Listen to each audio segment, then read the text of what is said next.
Hey guys, welcome to Cinematics. Marvel Studios ப்ரொடக்ஷனில் Anthony Mackie the Falcon Captain அமெரிக்காவை அவதாரம் எடுத்த Captain America the Brave New World movie review தாங்க இன்றைக்கி பார்க்க போகிறோம். இதோட பட்ஜெட் அரௌண்ட் $180 million இந்தியன் ருபீஸில் அரௌண்ட் 1560 crores. மூவியோட ரன் டைம் 2 hours. படத்தோட ஸ்டோரி சினாப்சிஸ் பார்த்துறோம் வாங்க. ஒயிட் ஹவுஸில் ஒரு சமிட் அட்டன் பண்ணுறதுக்காக சாம் வில்சன், அதாவது கேப்டன் அமெரிக்கா, தன் ஓல்டு ஃப்ரெண்டான சூப்பர் சோல்ஜர் ஒருத்தரை கூப்பிட்டுட்டு போகிறாருங்க. அந்த சமயத்தில் சூப்பர் சோல்ஜர் தன் கண்ட்ரோலை இழந்து பிரசிடென்ட் அட்டாக் பண்ண ஆரம்பிச்சிருவார்.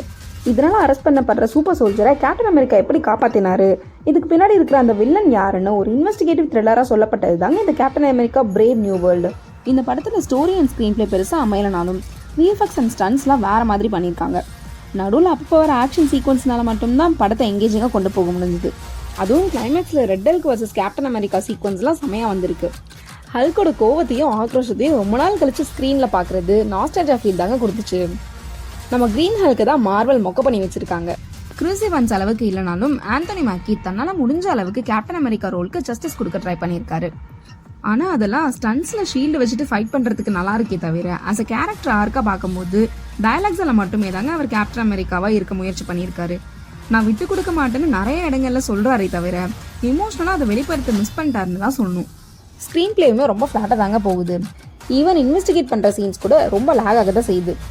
அண்ட் எங்கேயுமே ஒரு இமோஷனல் கனெக்ட் ஆகவே முடியலங்க. பிஜிஎம்ஸ் பொறுத்த வரைக்கும் பெருசாக இம்ப்ரெஸ் பண்ணுற அளவுக்குலாம் இல்லைங்க. சீன்ஸ்க்கு மேட்ச் பண்ணுற மாதிரி சுமாராக தான் பண்ணியிருக்காங்க.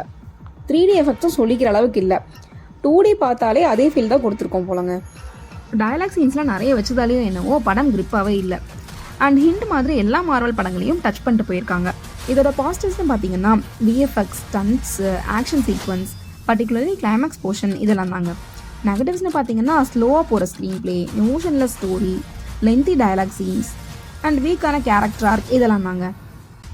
ஓவராலாக நீங்கள் ஒரு மார்வல் ஃபேனாக இருந்தீங்கன்னா ஒரு ஒன் டைம் வாட்சபிள் மூவியாக தாங்க இருக்கும்.